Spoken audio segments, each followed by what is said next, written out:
All right. Oh, here he is. Yep. Well, then we will. Glenn. Oh, okay. Let me make sure I'm offline here. All right, beautiful. All right, where is? Oh, there it is. Yeah. No, actually. Speak. Yes, you will. Yeah. You're under order. All right. What time is it? It is 6:33. Beautiful. I'd like to call this meeting of February 6, 2018 of the Holly Township Planning Commission to order at 6:33. Thank you, everybody, for coming. Start with the Pledge of Allegiance. I pledge allegiance To the flag of the United States of America and to the republic for which it stands, one nation, under God, indivisible, with liberty and justice for all. Thank you. Can I get a roll call, please? Tony Engelberg, Here. Lloyd Kernan, Here. Glenn Mitchell, Pat Feeney, Here. AC Allray, Here. Stacy Steckley, Here. Ted Gursky. Thank you. You're going to move on to agenda approval. I would actually need to add 2 items to the agenda under new business number 2. Al, let's make note that Mr. Mitchell appeared at 6:34. Should we excuse?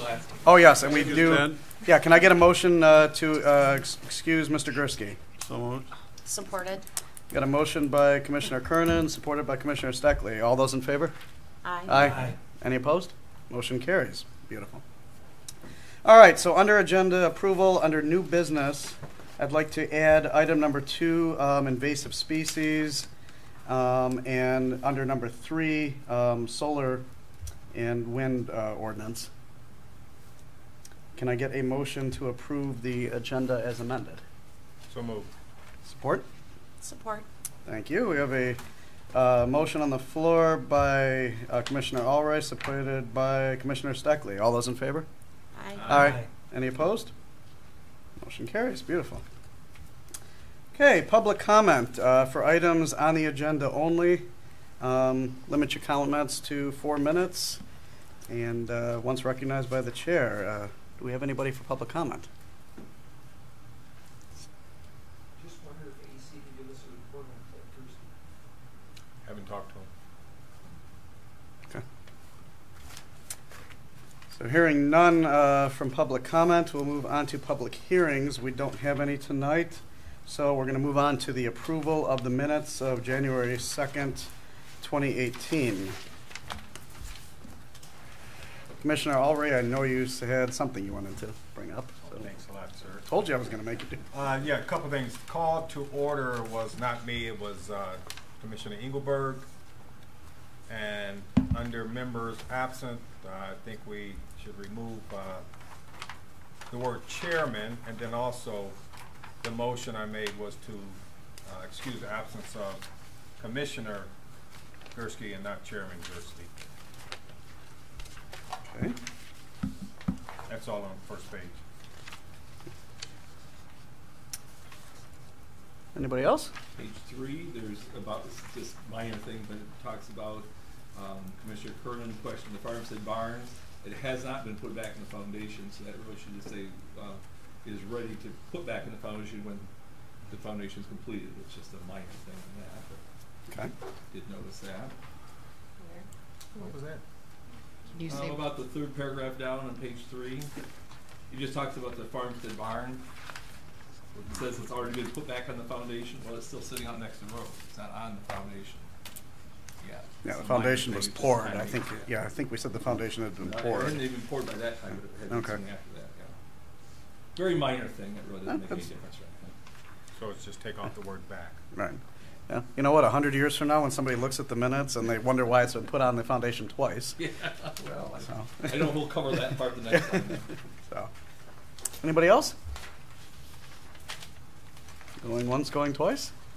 Okay. Can I get a motion to approve the minutes as amended? So moved. Okay. Support? support? Okay. Have a motion by Commissioner Mitchell, supported by Commissioner Steckley, to approve the minutes as amended. All those in favor? Aye. Any opposed? Motion carries. Communications, we have a letter from Rose Township from the master plan. Did you guys all get that in your packet? Yes. Okay, basically it was the obligatory notification from Rose Township that they were doing their master plan. If the public happens to be interested in seeing that, they can, I'm sure, come to the township office and get a copy of that letter, and then reach out to Rose Township for more information.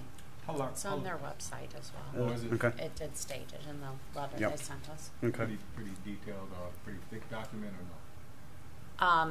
The master plan, Yeah. I did not follow the link to the Yeah. website. But it's there. We have a Yeah.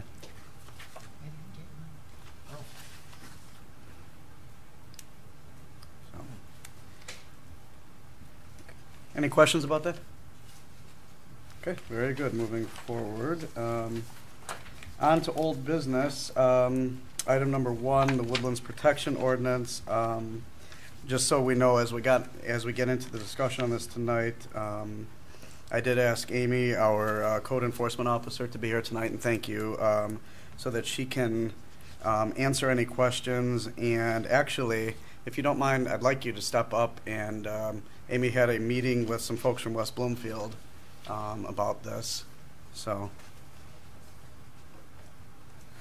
I had spoken with John Rhoda, who actually is the environmental manager for the Charter Township of West Bloomfield, whom we have integrated parts of their ordinance into ours for the Woodlands. When I met with the clerk, I met her actually at a breakfast that I went to last Friday in Southfield, and she put me in contact with him because I was wanting to know exactly how they were using this ordinance, how it was working for them, how they enforced it, and things like that, how it worked for them administratively within the office of the township. So John Rhoda is the environmental manager. Charter Township of West Bloomfield actually has an entire division for environmental affairs. Now, because of that, they have these major ordinances that are covered by that department. Let me see.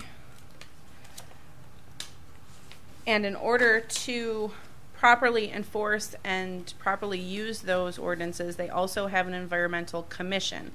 The environmental commission is appointed and authorized by the township board and is responsible for permit review and issuance pursuant to the following ordinances: their floodplain, floodway, watercourse, and wetland protection, environmental feature setback, woodland conservation overlay district, and stormwater management.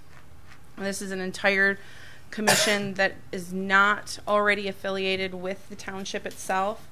So it is a 7-member board that only applies to these ordinances itself. So I spoke with John Rhoda today at great length. He had a lot to say, and he said that we could talk about it for hours, really, and if we have any further questions, that I could go ahead and have you contact him directly. He'd be happy to help us. My concerns as a code enforcement standpoint, and this is something that I had talked with Ted Gursky when this first came about and you were first looking at this, was how this was going to be administrated within our office and then how it would be enforced in the field. So I addressed those questions with John Rhoda as well, and he stated that obviously they have this environmental commission that reviews all of the site plans and that keeps them within the guidelines of the ordinance. The wealth of information, he said he deals with so much, like I had even requested and to email him, and he said, I've got so much that you'd just be lost in a sea of emails. So they're obviously, they really like this ordinance, and it really does a lot for West Bloomfield. They have regulated woodlands and unregulated woodlands. They implemented this in 1989 and then have revamped it. The soonest was 2009. He was saying, as far as a code enforcement standpoint, if somebody is out clear cutting and they don't have a permit. If he wasn't available, he would send out his code enforcement officer to stop the project. Then they have some type of signage that they have put together that they put in the public right-of-way that is to let everybody know that there's to be no tree work here at this point. He said that's when he would step in and make them come before the commission to get all their proper approvals. So they have not only this commission, but they have a specific department within their office structure, and then they have him that is the manager that actually goes and enforces all of this code, goes and makes sure that they're actually doing what their permit requires of them. So, and that was my 2 cents that I wanted to kind of address with the Planning Commission, and what I had done from the beginning was, when you're looking at this ordinance, is to think about how it's going to be administrated and how it's going to be enforced. Because it's a fantastic thing, and we all love our trees and we all love our rural nature, but we want to make sure that if we're putting an ordinance on the books, that we're actually going to be able to use it, enforce it with some type of fluidity. And I've got all of his information. I had given Tony some information as well, a copy of their code, which actually started the Environmental Commission. They also have an ordinance for diseased and dangerous trees, shrubs, and plants.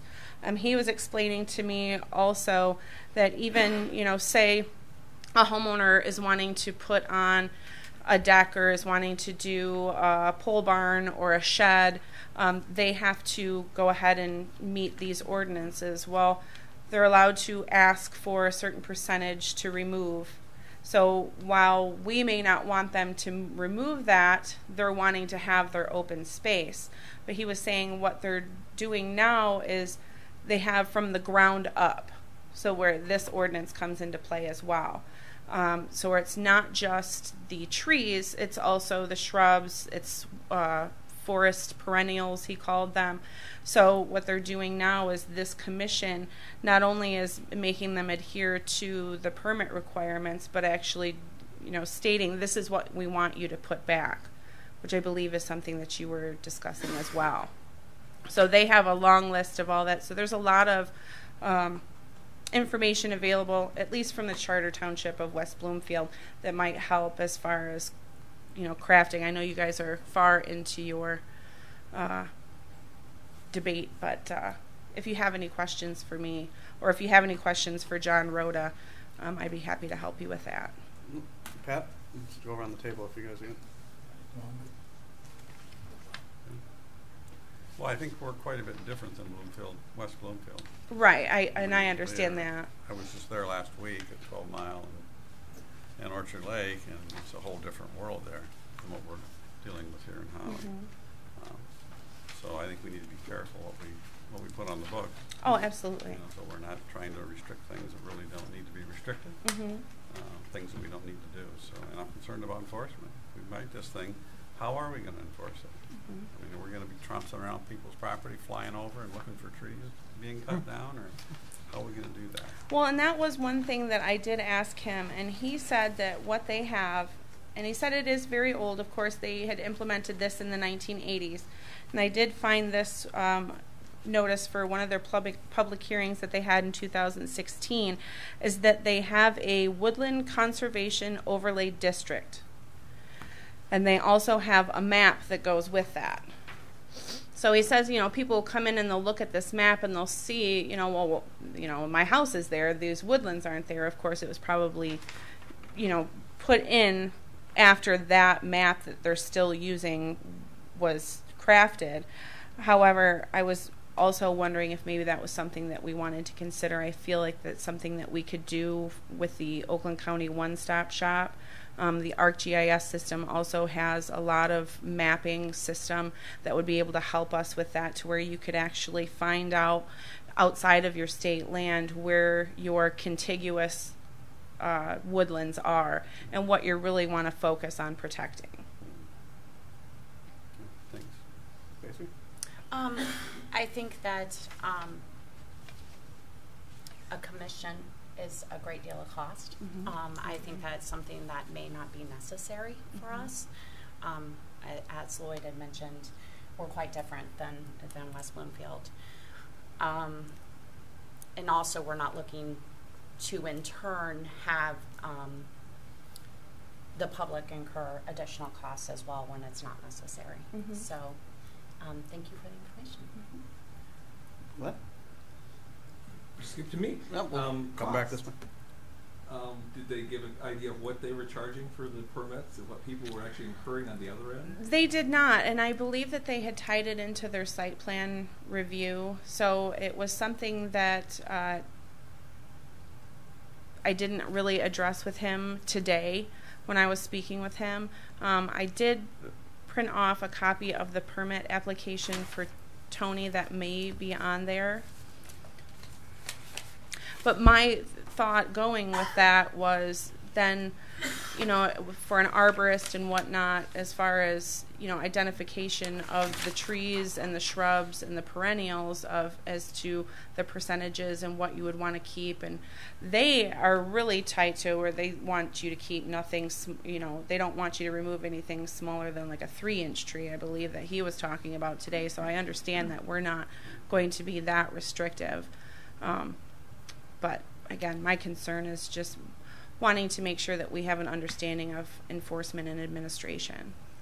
And then I'll get to you just to answer that question. According to this, for single-family properties, they have a $500 fee, which is $300 administrative and $200 escrow. I'm assuming the escrow means if they do what they're supposed to do, they get that money back. After the fact permit, which I'm going to assume means they caught you doing something without getting one, then they charge $600 plus a $200 escrow. For acreage, commercial, it's $2,250 with including a $1,500 escrow. After the fact permit, $2,750 with a $1,500 escrow. So bottom line is, to the average single family, if they come first and they do what they're supposed to do, the out the door cost would be about $300. So, do you have any else? Well, I just wondered if he talked about how the public were receiving this ordinance. He said that they had a really good response, even from their developers. He said that when they first put the ordinance into place, they did have a developer that had sued them and actually won his case. And he was trying to develop, and he used the term right down to the square inch. So they did make some improvements to their ordinance after that. But he says that they've really seen positive feedback. You know, they feel the same way that we do about our rural nature and wanting to keep an eye on the environmental factors of their township. So they haven't really incurred any negative feedback besides the, you know, the hem-haw from, you know, people that don't want to have to necessarily put things back. But he made the comment as well is that they're doing from the ground up now, because they noticed after the first 10 years, I believe he said in about 99 when he came in, is that it was starting to look, when they were looking at their aerials, where it used to be wooded with not so much large trees, but with the shrubs and the perennials, that it was starting to have a park nature to it, to where you had these large trees, but then it was just grass that everybody mowed.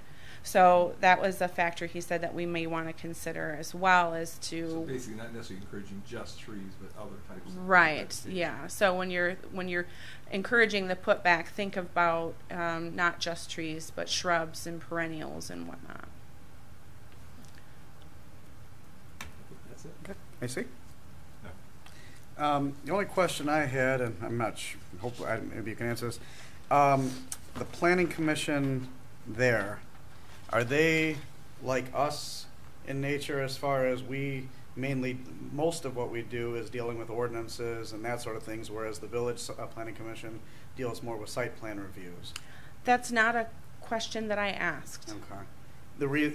What's coming into my thinking is it seems like if their planning commission deals more with the site plan and that sort of thing, that would explain the need for them to have a separate type of board that deals with the ordinances and the enforcement of this sort of thing.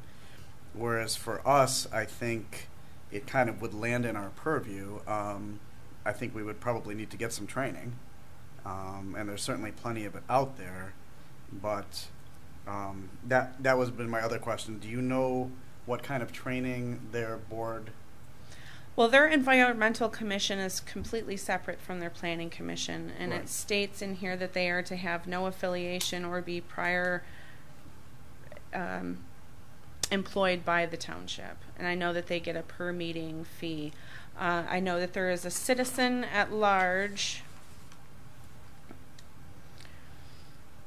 Yeah, it consists of 7 members appointed by the township board. Each member shall be appointed by a majority vote of the members of the township board.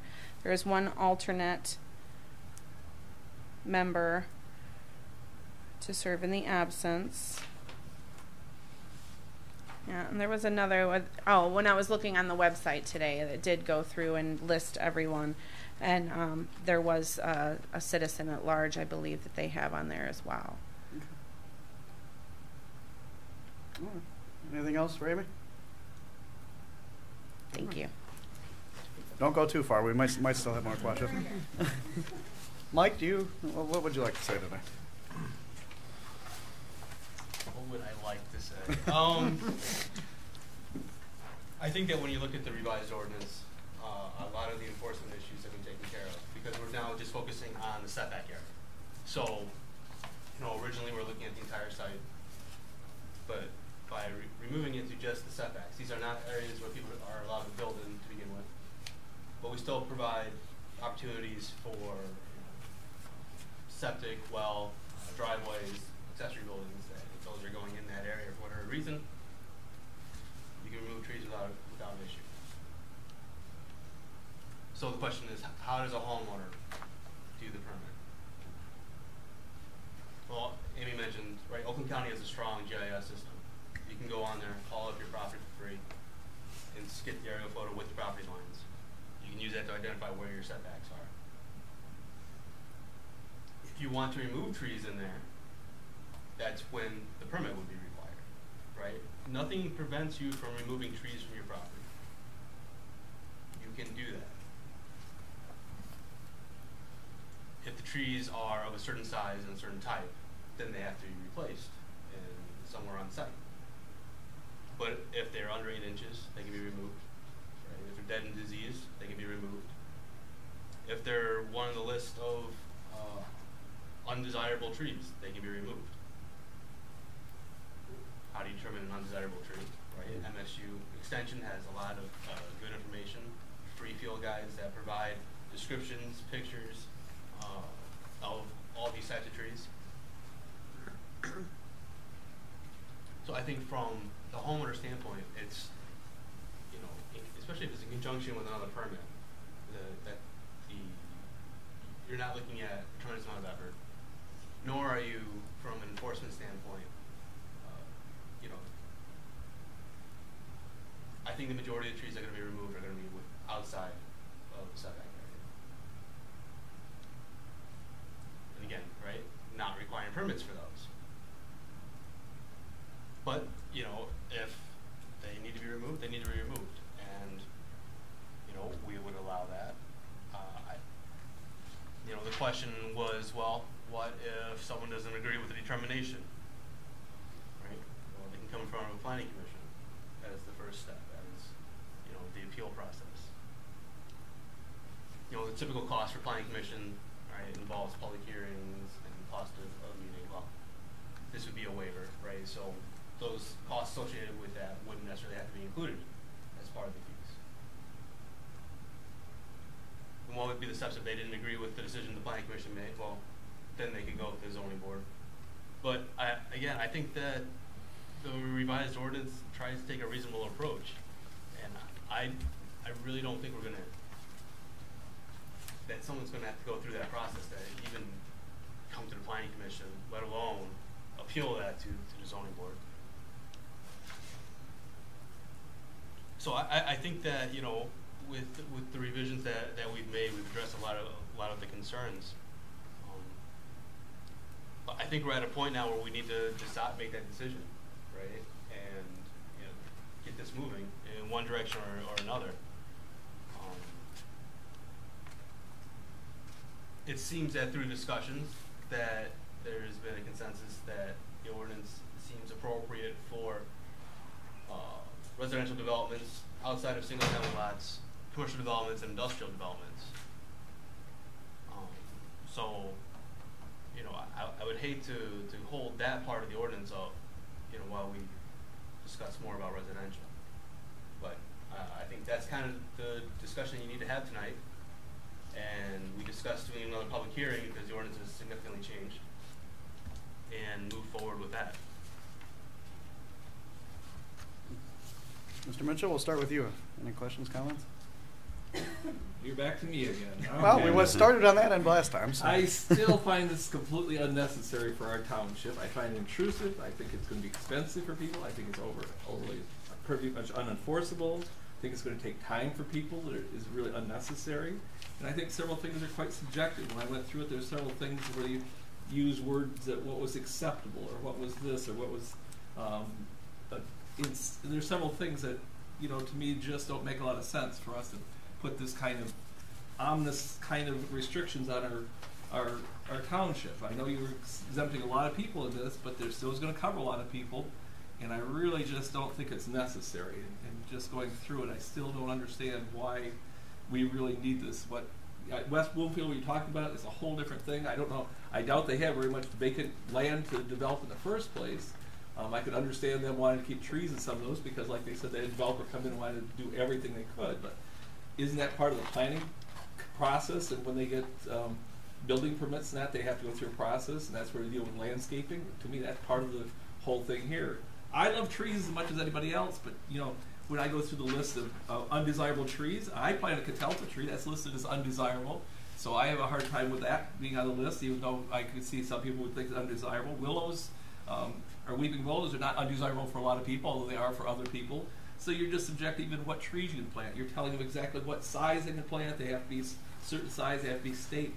It just seems like overly just restrictive and all the way through this thing. And I don't see that it's going to be terribly enforceable. It's going to be something where you're going to selectively enforce when you have somebody that you don't want doing something.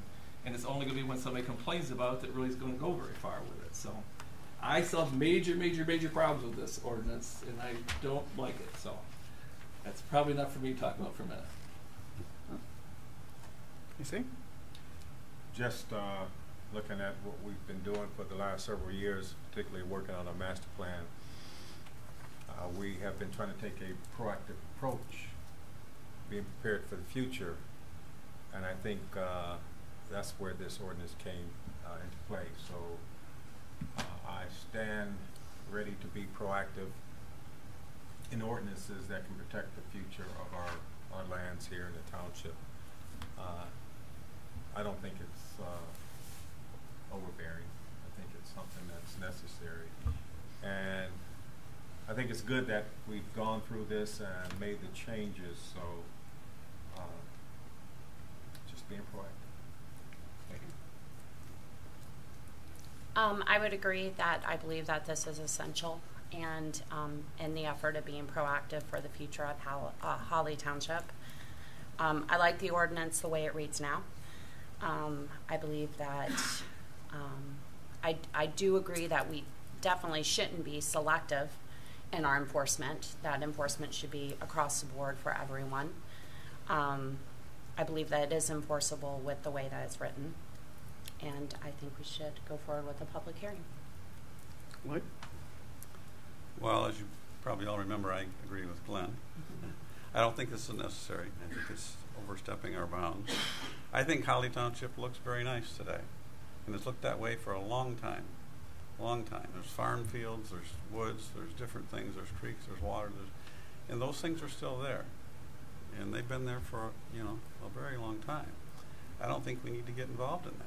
I think it'll take care of itself. The worst looking property in Holly Township, in my opinion, are the pits out on Dixie and 75. We've totally scarred that landscape. I didn't. What part? The gravel pits. Oh, yeah. We've totally scarred that. We've permitted that through our permitting process.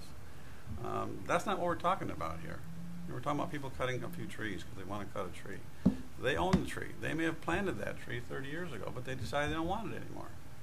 When we're going to tell them they have to keep that tree, or they have to get a permit, or they have to pay fees to be able to take that tree down.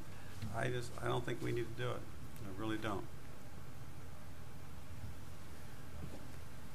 Well, I go back to my original thoughts on it, enforcement. The bit that we'd be playing from behind because you're basically not stopping people from doing it. What you'd be doing is going in and saying, look at what you've done wrong, now we got to correct it.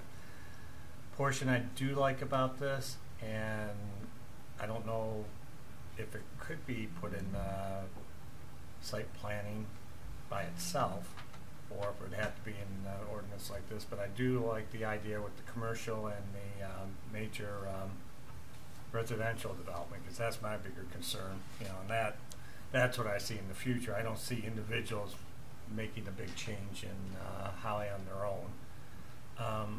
I do believe it is something that should be part of the beginning planning process with large construction projects like that, because that's, you know, once it's gone, you're playing catch up, and you know, you're going from one development to the other. Shannon's a good example. We get them to do something there, but then we might have another one that's not willing to do that, doesn't have the money. If we could enforce that end of it, I think that would be great. The residential end, I just don't see it workable, number one. And number two, I do find it intrusive on people's rights. And I don't believe that that's where our biggest concern should be. Biggest concern, like I said, is with the major construction. You know, someone cutting down 3 or 4 trees, you know, on their lot shouldn't invoke them being involved in any governmental body. The one thing I would like to see, though, is, and I know there's a couple here that probably will disagree with me on this, is I would like it to see go forward with public hearing the way it is here now. I think that's fair. Let the board, let other members of the township board express how they feel about it. Let the public come out and express how they feel about it, and let it go from there. So, I mean, I'm not giving any ringing endorsement here, but I do believe the work that these people have put in shouldn't be stopped right here. I think it should see the light of day in a public forum where, you know, a little bit larger than our planning commission here, and see what comes of it from there.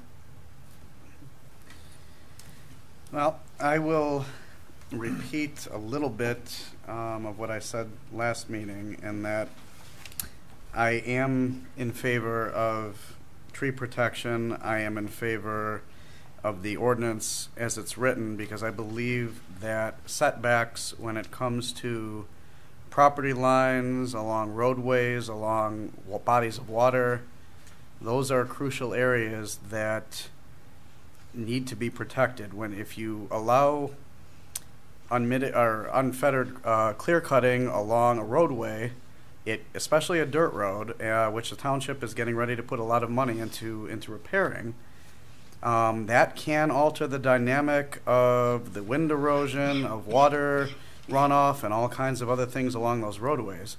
Same thing along property lines. Same thing along the edges of our lakes and our streams, and that sort of thing. Enforcement. I mean, if we worry about, we could nitpick enforcement in just about any ordinance we have. I think 90% of people will see the ordinance, follow it, and we won't have any problems. I also think the fact that we're mainly concentrating on setbacks makes enforcement easier, because most of those setbacks are what's visible. I mean, Amy isn't going to go onto somebody's private property, on their 20 acres, hunting around looking for trees. However, if you drive down the street and there was a line of trees along the side of the road one day and it's gone the next day, that's going to be something pretty easy to spot. And the way this ordinance is proactively written, we can come back on somebody and say, okay, maybe you didn't know this ordinance was in place. You cut down this line of trees, that's fine. We're just going to need you to replace them. The discussion on which trees are desirable and whatnot, I can see some validity to that. I think that to a great extent, maybe that's something we look at removing only because, yeah, I wouldn't want a weeping willow on my property because I know the mess they create. But like my parents' next door neighbor has one that's been up there for 50 years. They love it because of the shade it produces. Now my father has to go out and rake the debris up every year from it, but it's the the cost of being in a neighborhood. So I think there's certainly some things that we could look at that would make this more friendly to the resident. I'm not all for trampling on property owners' rights either, but again, the whole purpose of us being here is, I mean, we have ordinances that tell property owners, both residential and commercial, what they can and can't do. That's a big portion of why we were here. It's a big portion of why we have ordinances and why we have a community. And I guess lastly on the ordinance thing, and I've mentioned this analogy to a couple of people, picture a 55-mile-an-hour speed limit sign in the middle of a country road. Probably not any cops around, but you never know. But even if there is, you're not going to get pulled over for doing 60. Probably not going to get pulled over for doing 65. But if they catch you doing 90, they're going to pull you over and say, this is what your limit was. Not only did you exceed it, but you blew right past it, egregiously.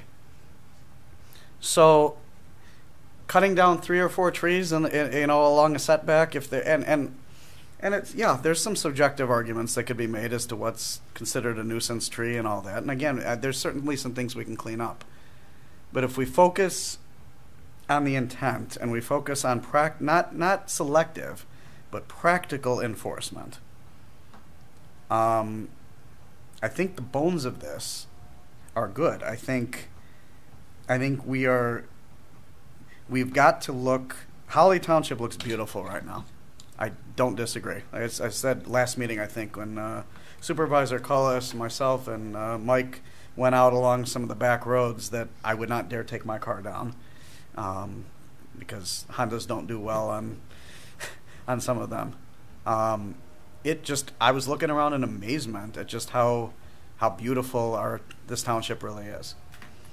And knowing what I know from other communities I've lived in and other places I've been, and I've traveled all across North America, the U.S. and Canada, and I've been to a lot of places recently that I've also been to 20 years ago, and I've seen the changes. It can happen quickly. And places that don't have ordinances on the books become targets for those that want to make drastic changes because there's nothing stopping them. So that's all I've got tonight. And for tonight, I think, if Mr. Feeney would like to make the motion, our next step, there is no harm that I can see to scheduling a public hearing. It's going forward to that step is not voting to endorse the ordinance or voting against it. It's simply going to a step of allowing the public to come and tell us what they think, because we all know what we all think. Could I ask one other question? And sure. You probably won't go very far, but isn't the site plans when you do development, isn't that a place where you deal with landscaping and how many trees and what can and can't be done? Why couldn't we be proactive there with the same concept instead of being negative and saying you can't do something?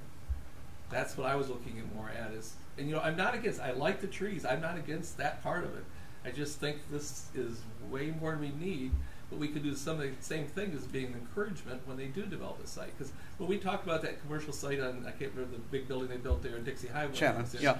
That I don't think you dislike that, but they had to take down a lot of trees there and would have violated, and basically they had to replace a whole lot, which I don't know if there's space for on the property, or they would have violated a good part of what we were just talking about in this ordinance. Well, really, and correct me if I'm wrong here, because the ordinance is very detailed. We would have mainly required them to replace trees in the setbacks along Dixie Highway, so that the acreage that they cut down around their building platform. I mean, as much as I hate to think, as a tree hugger, as much as I hate to think about it, that's progress, and that has to happen. Yeah, but we really had nothing on the books right now to compel them to replant trees along Dixie Highway so that building isn't smack in the face of everybody. But isn't that part of the site plan kind of So, thing too? so Well- there are landscape requirements in the zoning ordinance, right? The way how the landscaping is addressed is along the frontage, along the roads. And that's what you're basically talking Yeah. about, is the buffer between the buildings and the road, or even in the parking lot. I think you might even suggest. Correct. Yeah. So- Yeah, there's also additional landscaping requiring for parking. I think that this takes the next step and would be incorporated into that process. This is a whole different set of permitting in that, though. But it would be handled as part of the site plan. So, you're looking at the multi-levels of development that you have in the township. You have commercial and industrial developments, right? Those are where you see site plans. This would be part of the site plan approval process. It wouldn't be a separate permit. It would be part of the site plan approval process. Then why do we need this if it's not part of the Because process? it's not in the ordinance right now. But we got them to plant trees. Shannon Yeah, 'cause planted we asked trees. them. Yeah.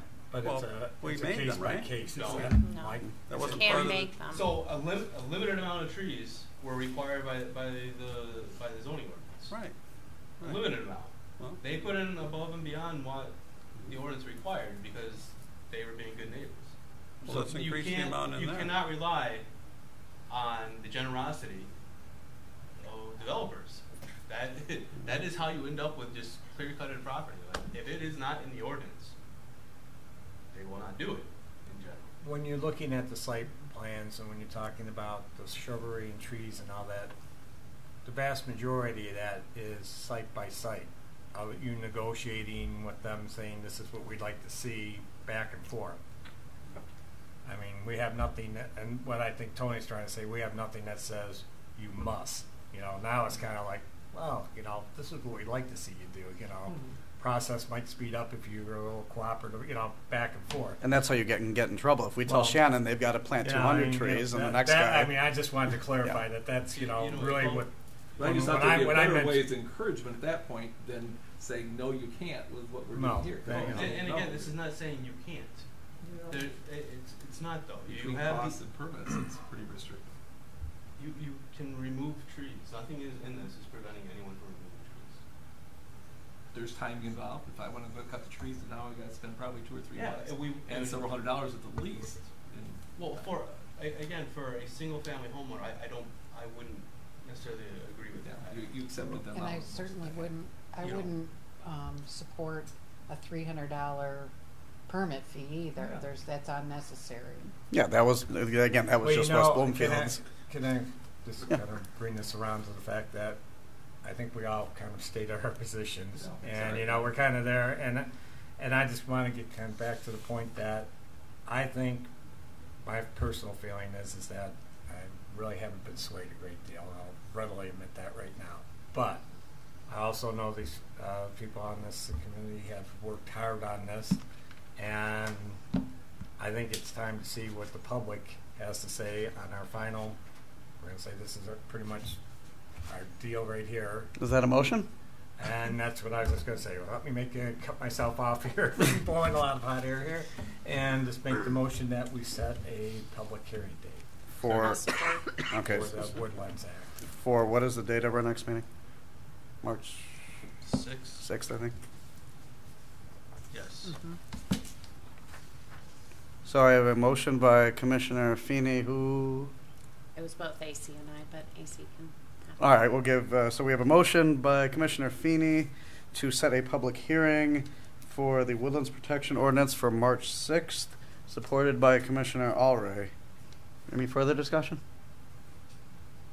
All those in favor? Aye. Aye. Any opposed? Opposed? 2 opposed? Okay. Motion carries. Okay. So now we are on to new business item number 1, which is the sign ordinance amendment.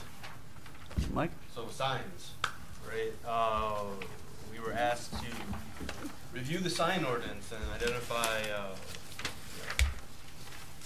amendments relating really under 2 topics, right? The biggest is content neutrality, and then just as important, but not necessarily as legally important, is creating signs that are in scale to the character of the township and that makes sense. And what I mean by that, some of the setback requirements that you have for your monument signs are, I don't want to say excessive, but taken in conjunction with the types of roads you have,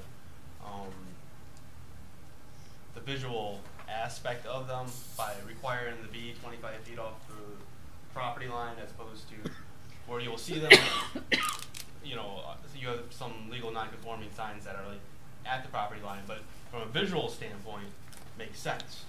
And try and incorporate, you know, that making sense into the zoning ordinance. So we went through the ordinance, identified all the content neutrality conflicts that are in there.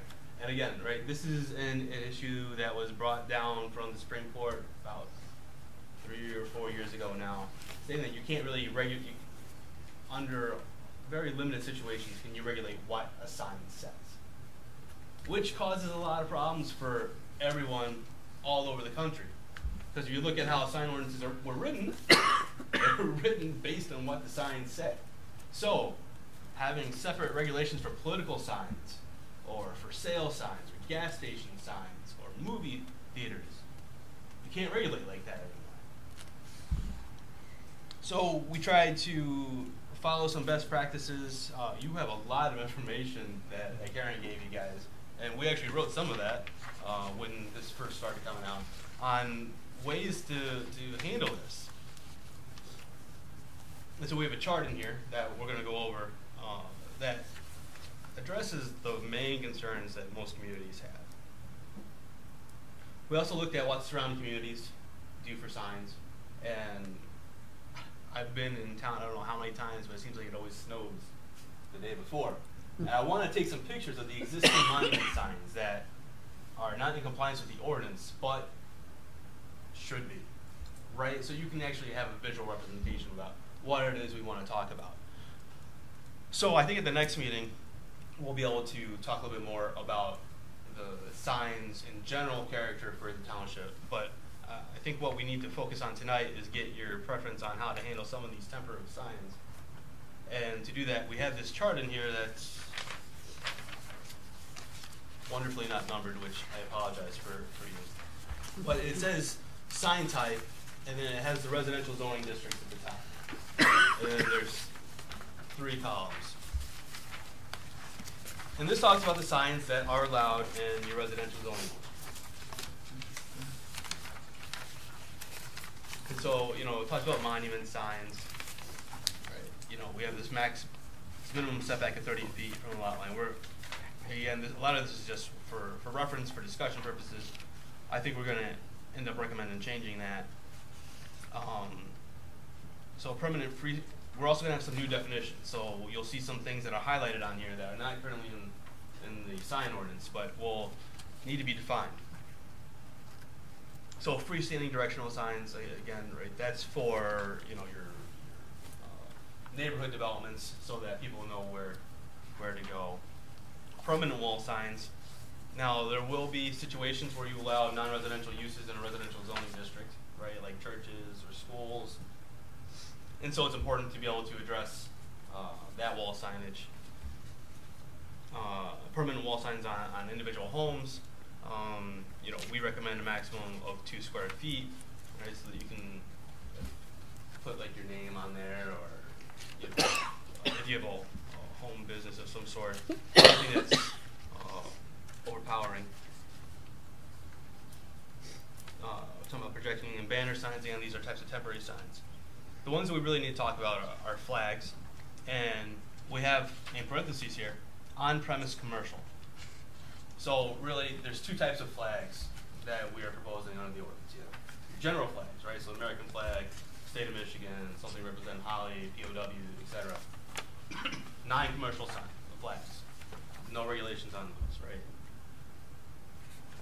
But some commercial entities have flags also, and we want to regulate them, because otherwise there is an opportunity for multiple flagpoles that are, you know, advertising for your car dealerships, as a way to get around a sign ordinance. I've seen, that happen, right? And that's not what we want to see. So the types of definitions we need to talk about are on-premise commercial and off-premise commercial, and then non-commercial. So when we look at yard signs, right, we have identified non-commercial. So a non-commercial yard sign is essentially your political signs. And the way how we're proposing is limiting it to a number of 4 per lot, but a total of 24 square feet. Right? So if you have a sign for the president, a sign for senator, a sign for your township board members, right, you can have a total of 4 up. And typically those can run, about 4 to 6 square feet each, right? So that gets you to where your 24 square feet total is. Now if someone wants to have one sign at 24 square feet, that would be allowed.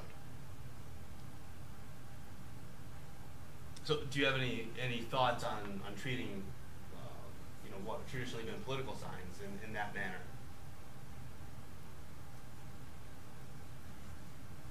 Yeah, my biggest concern with political signs is that they come down the day after the vote. Yeah.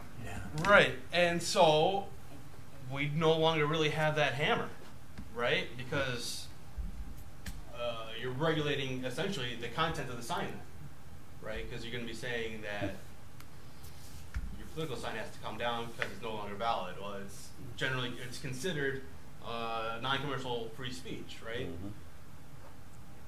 So unfortunately, our hands have been tied, on that. Now, having said that, I'm not sure if it's in this information you've been given or not.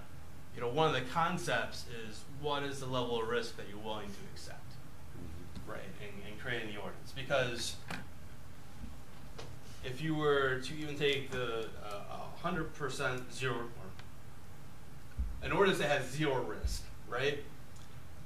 You wouldn't even differentiate between non-commercial and commercial signs. You would just say, the signs, and if someone wants to advertise, McDonald's, Big Macs are on sale on their yard, so be it.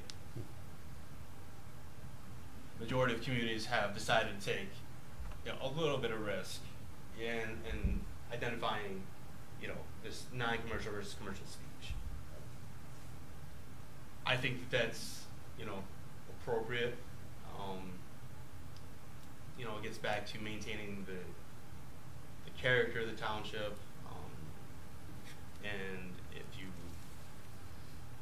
leave it open, somebody is going to do it just to do it, right?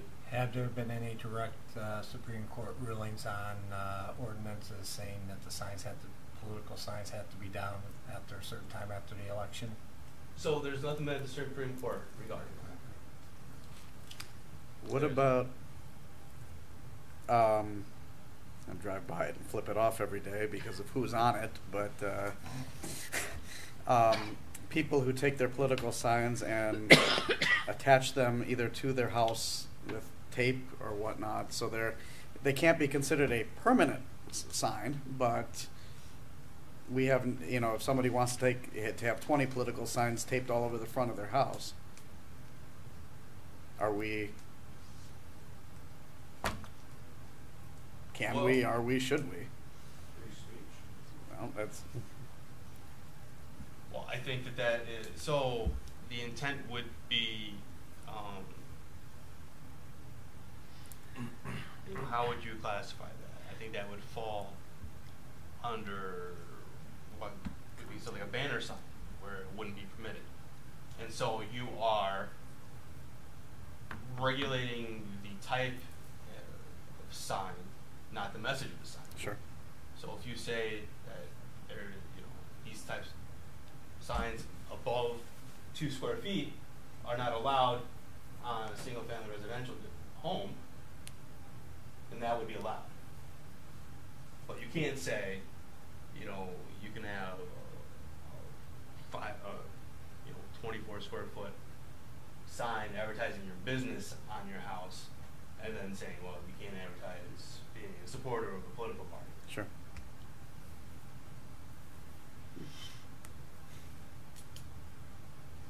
And then there's going to be situations where you're going to want to have some sort of commercial speech on site, right? Trying to sell your house, Mm-hmm. or if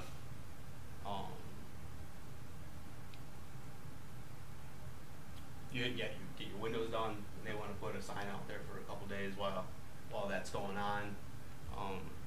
So to address that type of situation, right, you have yard signs, on-premise commercial, maximum of 1, maximum height of 5 feet, maximum area of 6 square feet, and again, setback at least 5 feet from any property line.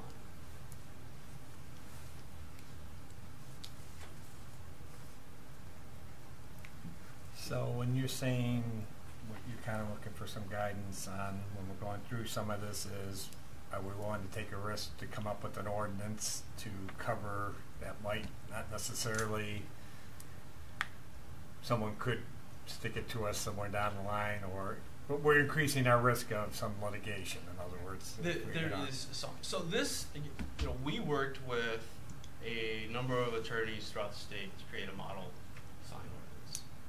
And, this has been vetted through 15 different attorneys or so through that committee.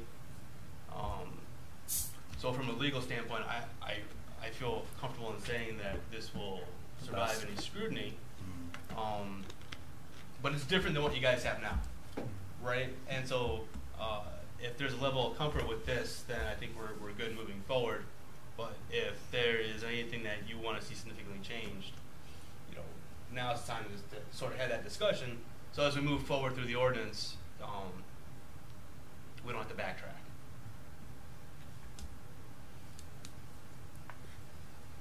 So I guess what I'm looking for tonight is consensus on this idea of this on-premise and off-premise commercial signage, yard signs in the residential district, right? Because this is going to inform our recommendations for the commercial districts.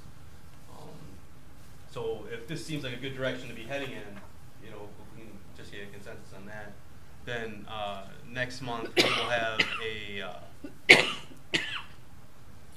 recommendations for commercial districts also with pictures showing you what's existing out there compared to what we would recommend.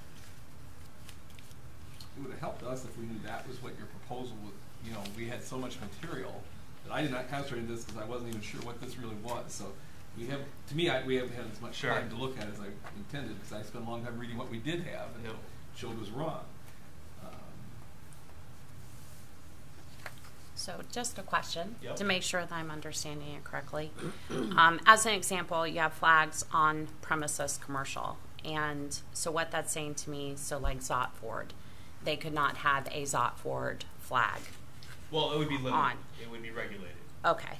But if I decided that I wanted to put a Zott Ford flag at my house, would that at that point be allowed? That would not be allowed, because that is a commercial on resident. Okay. So go back to that though. Shot forward, if they did it, they only allowed one flag of any type. Well, this is for residential, right? So. Okay. Oh, sorry. Okay. Yeah. So again, right? We're trying to work from the ground up. So none of this is commercial. We're doing correct. So this is all just residential. Okay. I missed that. Sorry. And this is what you would say that other communities are adopting along the same lines here. Yep. Been vetted, so it's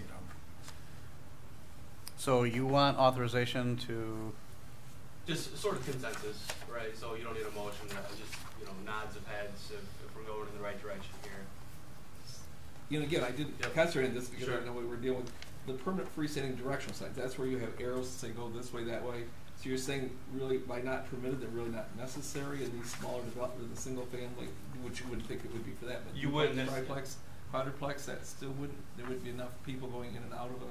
I don't know. I just wondering. It just looked like that maybe those still would be useful in some of those to let you know where the ingress and outgress, or if there was. Yeah, that would fall more under a residential development then. I think. Well, I can understand. A subdivision. You're basically talking there, and they might need those signs. Mm-hmm. But you're saying these other duplex and quadplex normally wouldn't have that type of signage or would need it then. Right. So that's why it's not permitted, just to. Lacey? Anybody else? Lloyd? No. So do we nod our heads and All right. tell Mike to move forward? Okay. All right. Moving on to new business number 2. Could I just add, Yeah, does go that ahead. mean we're gonna have another one of these for commercial signs? Correct. With? Yep. So this is just the beginning part? Yes. Is that just a 2-parter or is that gonna be more than that? No, commercial signs in. No, well, so you'll have like the draft ordinance to look at for next time. Cause you're incorporating this back in our ordinance, basically, Yeah. is what you're gonna do. Okay. Right. But then we'll have a chart specifically for commercial. Okay, sorry, I didn't mean to interrupt. No, you're good. Good. Okay. New business number 2, this is just informational regarding noxious weeds and invasive species. At our next meeting, Emily, is it Duthan? Thank you. She is the president of Oakland County SISMA, which is the Cooperative Invasive Species Management Area, is going to be coming to our commission to talk to us about some of the issues we have in the township involving hogwort, snotwort, phragmites, and a bunch of other unpronounceable types of weeds that we have, because we are going to be looking into developing an invasive species and noxious weed ordinance in the community. The township is going to be doing some spraying and starting to take care of some of these things along the roadways, but in a lot of the cases, those weeds continue on to properties. And so it would do us no good to spend money and time to eradicate up to a line and not finish the job. So the thinking is, by partnering with the residents, with the owners of the property, to maybe do the work at the same time that the township is doing it, there would probably be a cost savings to the resident. Unfortunately, at this point in time, we don't have anything on the books that would. Not necessarily true.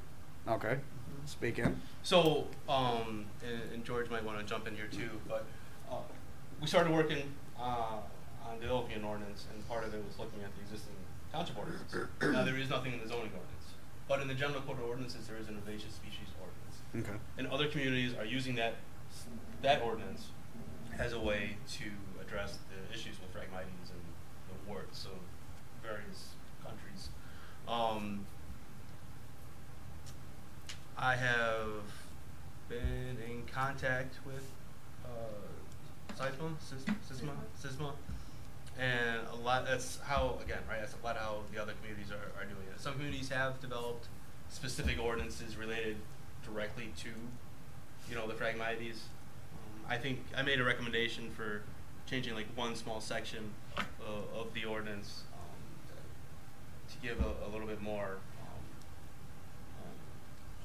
bite to the ordinance. But the way I read it is that, I think just by passing a resolution identifying the specific species that you want to go after, that the ordinance is already in place. Okay. And that you can work out the plan to encourage the property owners to partner with the township that way. Mr. Collis, do you want to speak on this at all?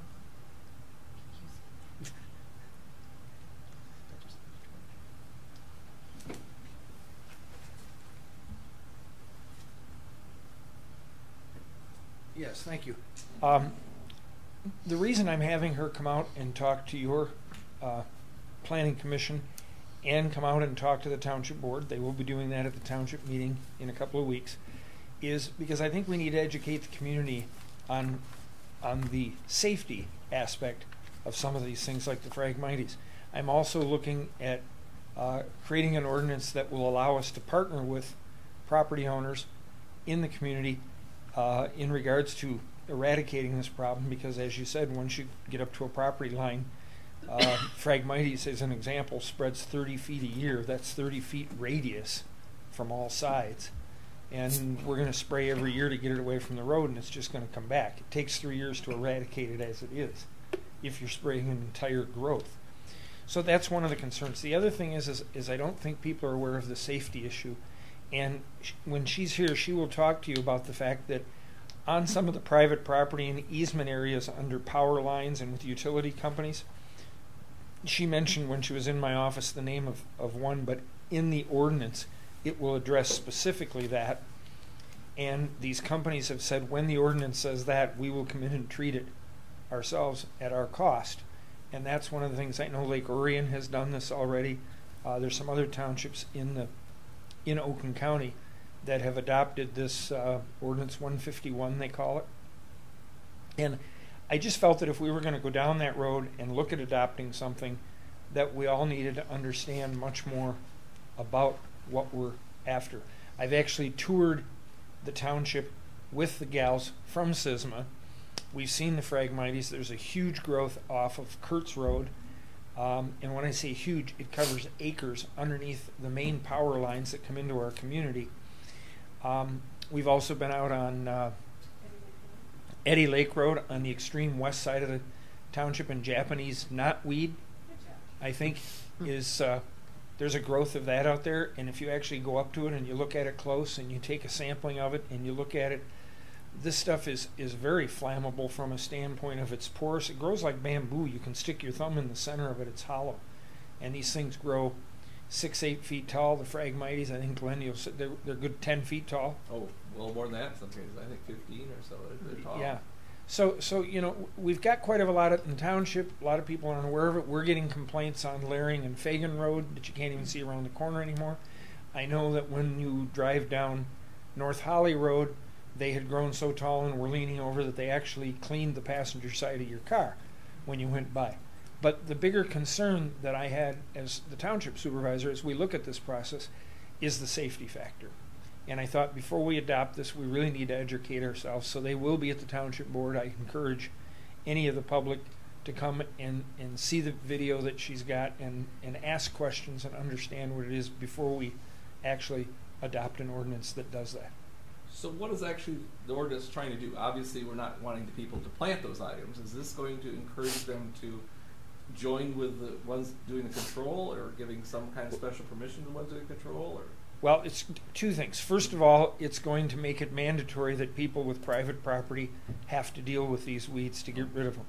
The second part is, and I've said this in the conversation, and that's what we want to do going forward, we want to make it so that there's a cooperative effort. If we're going to have people out in the township spraying these weeds, then we need to make it so that the homeowner can join with us, pay their portion of the bill. Maybe we've got 40% and you've got 60%. Maybe we've got 60% and you've got 40%.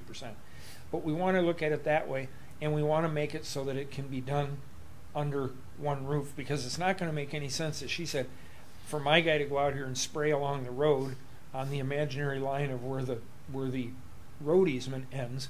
Then Glenn hires a guy, comes out and spreads on his side, and we miss the plants in the middle. That's not what we want to accomplish. We want to accomplish getting the whole thing. And then the other part of that is for the utility companies in the easement areas, we want that ordinance to mandate that they take care of those as well. And really, I forget the name of the company that she said that owned a lot of the wires. What is it? ITC. They basically said if the ordinance is in there, we'll come out and take it. It's not a whole lot of difference for them to take care of something like that any more than they come out and cut the trees down so they don't fall on their wires during the storm. But in this litigious society we live in, we've got to have all the words in the right place to get this done. So this is just an educational opportunity for both the board and the commission and the public to see these presentations and to be able to ask questions. Commissioners, any questions? So are you going to bring some proposal for an ordinance then, the ordinance 151, or are we going to do this after the next meeting, or is it just going to go be the township that will have ordinance? No, you'll be looking at the proposal after that. Okay, so as we go forward. You're going to be able to see what we currently have, as the planner said. You're going to be able to see, we'll provide you with the Act 51 so you can see what that one is. And then somewhere between the two, we'll create the marriage and hopefully the language that will allow the cooperation between the township and the property owner. Any other questions? Thank you, George.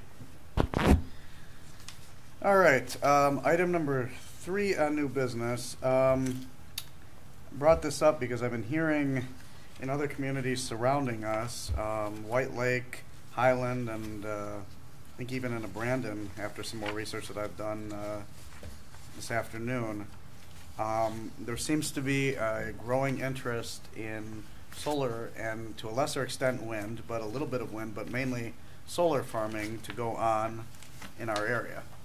And we currently right now do not have any solar ordinance or any of that type of thing on the books. So and it's pretty cool that AC dropped us off a packet. He had no idea I was going to be discussing this stuff today, but this is going to be some great information, I think, for us. But I guess I would like to propose, or if I can get somebody to make a motion to ask our planner to start the beginning exploratory stages of bringing us a solar ordinance proposal. What road are we looking at here?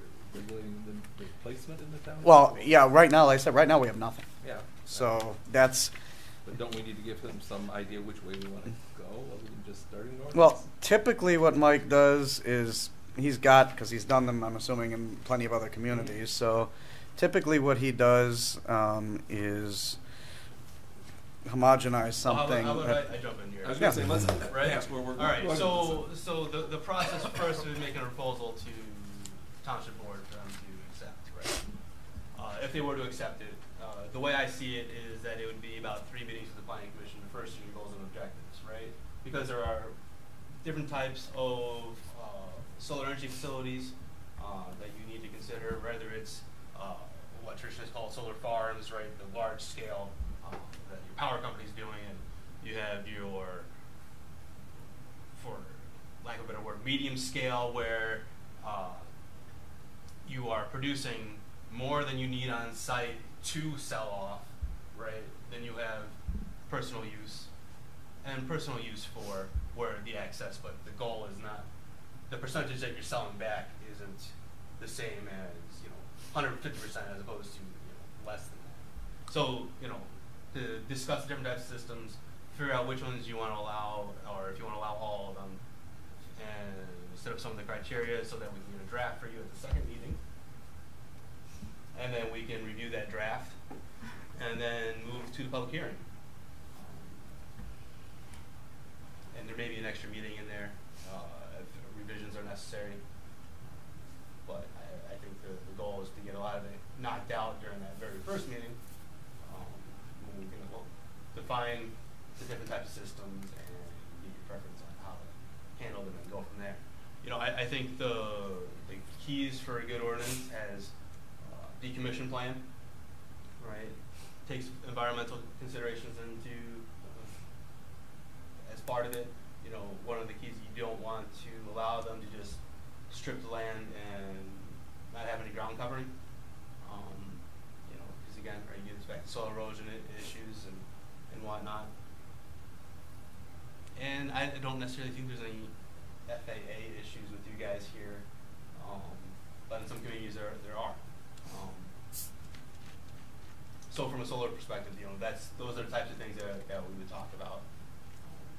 What about end of life when the solar panels no longer work and it's 30 years from now and we don't want it just laying there, we want it taken away? Yeah, so your decommission plan, right? That's, requiring bonds, like we talked about with the cell tower, right?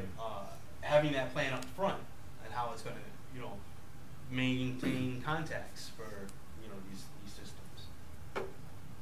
So, we have a lot of language that's been vetted that addresses that, right? Because that's really, that and the visual impact are the main concerns that you have.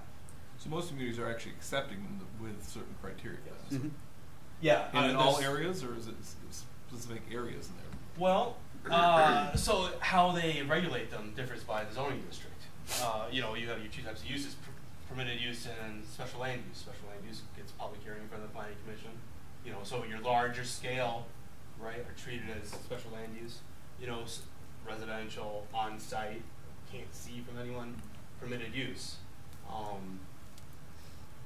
some of the communities, you know, if you hit that 150% sellback, treat that as special land use because to make sure that the proper building codes are being followed, right? So it's to have the check on there. Less restriction possibly in your industrial and commercial districts, you know, to encourage that in those areas. Realistically, what the power companies are looking for right now are 40 acres minimum near transmission lines. So I don't necessarily know, well, you do have the substation for consumers and, you know, here. So I don't know what the likelihood that you have a lot of property for the large scale, but definitely for the individual to encourage that, you know, and to, you know, let it be known and not throw barriers in there so that can move forward. So those are the types of things that we would talk about. You know, conversely, wind, I don't think the wind here is necessarily good. And there are, well, maybe not this far south. I know in Grand Blanc there were issues with Bishop, limiting some of the locations where you could get the height. There is a very large visual impact for wind turbines, and so a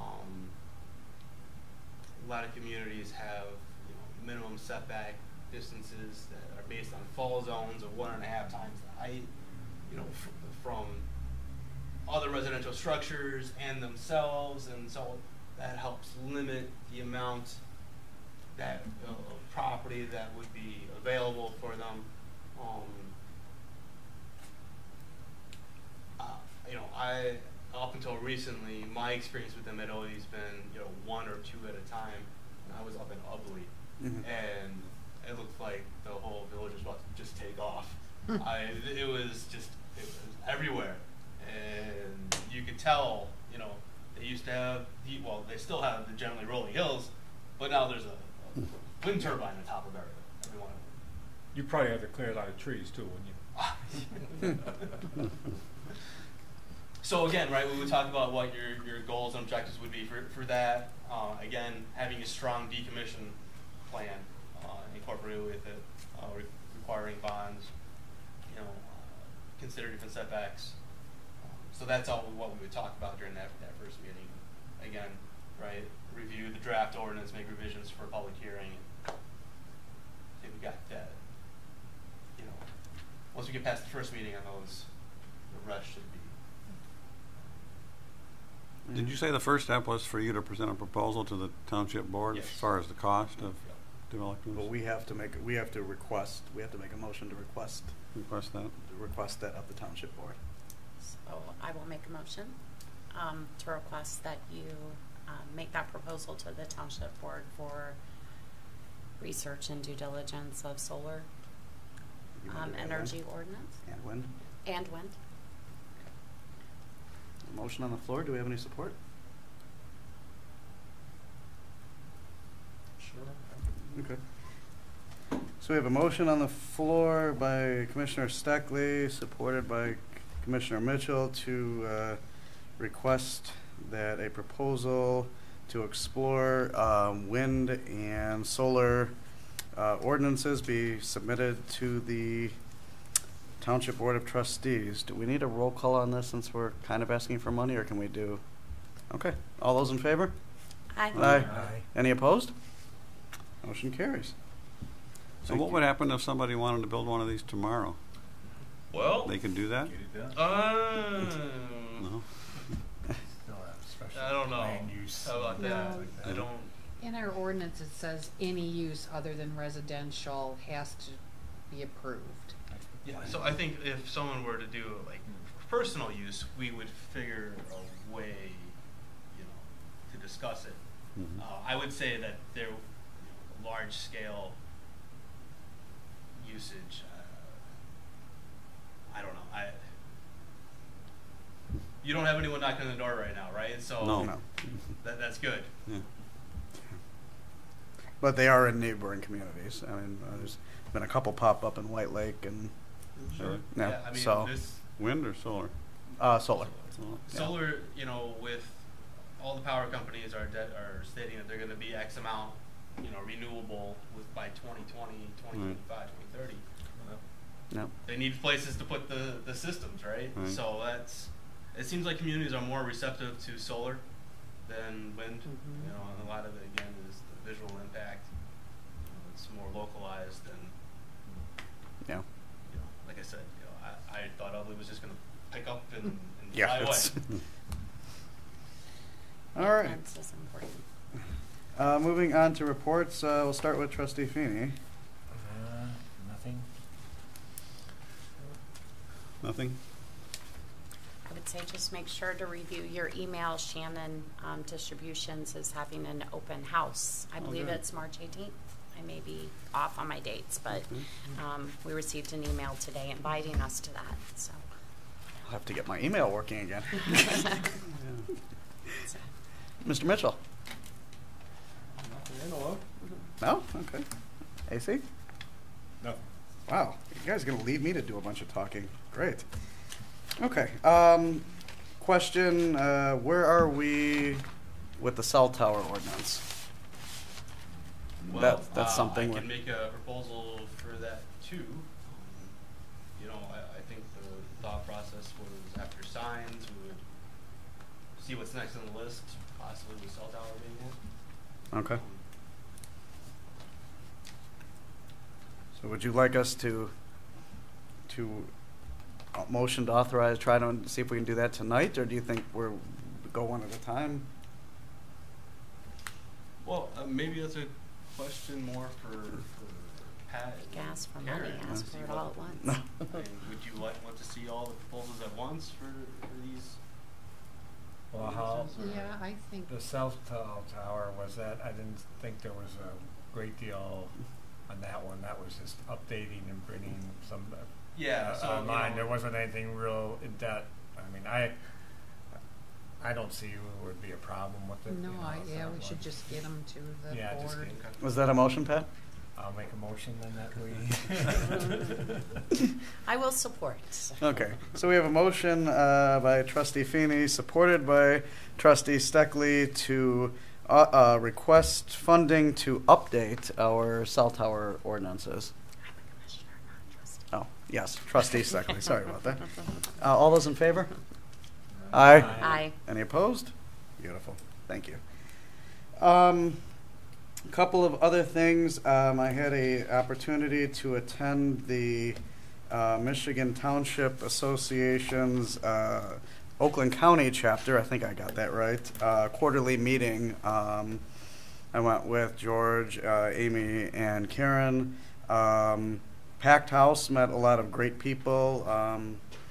Had a good chance to talk with the supervisor from Commerce Township about the problems they've been having there with the medical marijuana situation. So I'm thanking my lucky stars every day that Holly Township chose to avoid that because they've got quite a mess with houses burning down and other things going on that we certainly do not want any part of. Couple of other things I guess I will give. I'm one hand pretty unhappy with the tree cutting that took place by Consumers Power along Maple Street heading out towards the high school. I would like to see, and I know right now townships just get walked over, but there is, what did I hear the number? There's approximately 1,200 townships in Michigan, something like that. Individually, there's very little we can do. But with these township associations, it would seem to me if a cooperative effort showed up at the steps of Lansing to require these for-profit power companies to at least come before us and warn us and tell us what they're doing so that they don't just show up on people's properties and start cutting trees down. I think there's strength in numbers, and I think that we could make some changes. so that we're not just getting walked on. I will say the power station that they've put up, I'm surprisingly pleased with some of the landscaping that they've done around it. It does not look nearly half as bad as I thought it was going to. Still not what I wanted to see there, but it looks like they've gone out of their way to at least landscape it and make it look halfway decent. And that's without them being forced to do it. Well, they told us they told us they So would. point that out. Yeah, no, they. Also point out the Yeah. clear By cutting along the ordinance, site. they would have been required to. However, they are exempt because they're a utility. Right. And the fact that we even got them to come in to see a site plan was shocking. Right. Well, and that's where I think I'd like to see the Michigan Township Association lobby Lansing to. I mean, the courtesy of doing that should be. I mean, again, it's an essential service, but it is also a for-profit company. And for a for-profit company to be able to walk into a community and, in some cases, drastically alter the landscape and the look and feel of the community without having to give us the courtesy of telling us what they're doing and why, I don't think is appropriate. They did come to the landowners along there, property owners, and told them what they were doing. Along East Holly Road. Okay, because the office knew nothing until I came in there and said, were you guys aware of what was going on? They did not, unless something changed. You guys never got an email, a call, nothing. And they were able to ask them to not cut certain things and cut others, and leave some of the brush, 8 feet tall for a barrier between the road and the property, and they've accommodated that. So they did have that some is conversation, landowner to. Okay, that's. We need, more of that is not a bad thing. Last thing I've got, a couple days ago, was it yesterday? Yesterday, I attended a group study session and meeting over at the Holly Hotel that discussed plans and preservation and options moving forward for both the Holly Heritage Farmstead and the Waterworks building. And we had some historians and people who are specialized in making and coordinating plans, and showed us some great ideas for what other communities have done and what could be. I don't know what direction the village is going to go ultimately with the waterworks. There's some on the side of saving it, there's some on the side of demolishing it, and there's some on the side of finding some kind of middle ground. Everybody, I think, is in agreement of preserving the interior mechanisms. It's just a matter of what to do with the box on the outside. But Anybody been in that box? I have not. I've seen pictures. I was in there. Yeah. It's 10 years ago, and it was bad then, and I'm sure it's worse today. It's really not worth saving. There's just not much there. Well, and there's some strong opinions on all sides. I'm sure there are. Of that. And I know there's also, I don't know the date of the next meeting. George could pipe up. There's also another meeting coming up for restoration and saving and what to do with the train station. The depot. You don't know the meeting date? It's posted online. Yeah. And that's a whole new and interesting subject, because the village owns the depot, but they don't own the land it's on. And the initial thought was to move it to Crapo Park, but right now the village actually doesn't own that either. The railroad company does. And then you have to get the railroad to cooperate, because to move the building, you're still going to have to get onto their property to get it off, which would mean the train stopping. So I'm glad to see that it's being looked at now before it dilapidates another 10, 15 years, and then we have a treasure that's falling down. So Who's running that? The DDA? it seems to be a collaborative effort. The DDA is involved, the village is involved. Ultimately, they're going to have to get some help and some contact with with the train companies. Maybe George can correct me, but I thought Richard McKenna told me that actually the Crapo Park was up for renewal for the railroad lease it to the village for 100 years or something, and that was coming up soon. So the depot and that are both kind of Yeah. an issue with what might happen. George, you should have sat in the front row. It's his exercise. Yeah. Can't Well, stop the train. There's actually a couple of things going on with that. And right now what they're trying to do is arrange a meeting with the railroad companies. There is a lease, and the language in that lease says that Crapo Park is leased to the Village of Holly in perpetuity. Oh. But that lease is from Pierre Marquette, and they haven't owned those tracks for a long time. So that's one element of it. The property in that whole area, whether it's Crapo Park, whether it's the parking lot, whether it's the green space in front of the tracks opposite the Moose, or the property where the Moose uses for parking, all of that land belongs to the railroad companies. So the thought process is, if we pick the train station up and move it, where does that happen? And if you're going to go to that expense, then the village wants to be sure that they own the property so that they don't run the risk of somebody changing their mind 20 years from now and saying, got a different idea and we got to move it again. So it's going to take some homework to do as far as the beginning is. There is $20,000 or $20,000 plus in an account that was raised a few years back when they were restoring the depot. And they're not going to make any move until they get done with the rail company. So that's where they're at on that. Last thing, slightly on a personal note, we might notice there's somebody that's not here tonight that is usually at our meeting. So I'd like to wish Angie Lemon and her husband Roger well. Her husband had medical procedure done, and that's why she's not back here smiling in her usual seat. So, Angie, wherever you are, best of both of you. And to my commissioners, I'd like to thank you all. I got to say, it is a pleasure to come to a meeting like this where we might not all agree on issues. We may have some strong opinions either way, but I walk out of here feeling like we've done right by the residents. I feel like we work well together, we communicate together, and this is what the way government should function. So I'd like to thank you all for your participation tonight. And with that, I will not forget it again.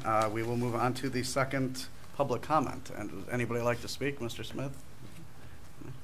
Come on up, Mr. Smith. Interesting things. Your tree ordinance. Any forestry people on the committee? I mean, you're basically setting trees, deciding trees. This is God's world. He created this so that pollen would float. So all of a sudden I got a tree in my yard that's not allowed by the ordinances. Or, like, I have 20 acres, and you want to, I want to be able to go in and take care of the farm as I need to, my trees. I don't need people telling me what to do. I mean, I enjoy trees more than most people. I've done a lot to make trees come back in this world. So please take that into consideration. And I look forward to the public comments or the public hearing on that too. The other thing is the sign ordinances. And I happen to live in the village of Holly right now, and they've got these brilliant LED lights. They're half a mile down. They're flashing all night now in my windows. When the business is closed, have them shut the signs off. That's just common sense. And I really want to talk to the village about this too, because it's ridiculous. Preaching to the choir there. The only other thing would be the noxious weeds. And having the homeowners have to spray a poison onto their property, I don't see any good of that. Roundup is the only thing I know that works, and that's a carcinogen. And as you're talking about, nothing but lawsuits for that. Children get cancer, you're putting it in the ditches. Most of that can be eliminated if they're scooped out and cleaned properly. And that 30 feet back from the center line is the right of the road commission. They have that right up to the sidewalk in most of our communities, or in any of these rural situations. They should be put to tax to get that under control. Because I agree, the noxious weeds got to go. The purple loose stripes loose in this community, and nobody's dealing with that. But I don't want because I own wetlands, I don't want somebody coming up to me and say it's an ordinance, now you got to go in and get that purple loose stripe out of here. Because there's almost no way, because it came from all the way up there, and seeds are coming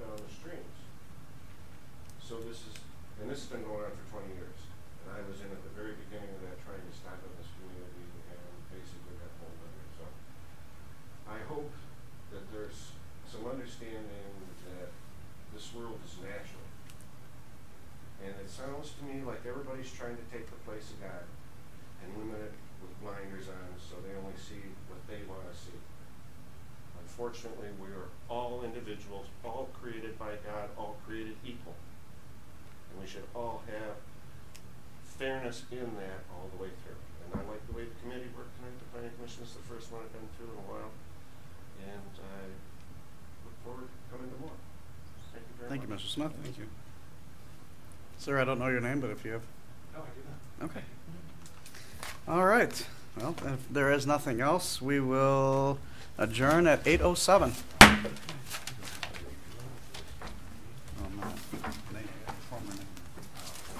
Thank you, Casey. Interested in this particular topic, so. Yeah, I am all for renewable energy and clean energy. So, So it does present, and I hadn't thought about Farm Bureau's been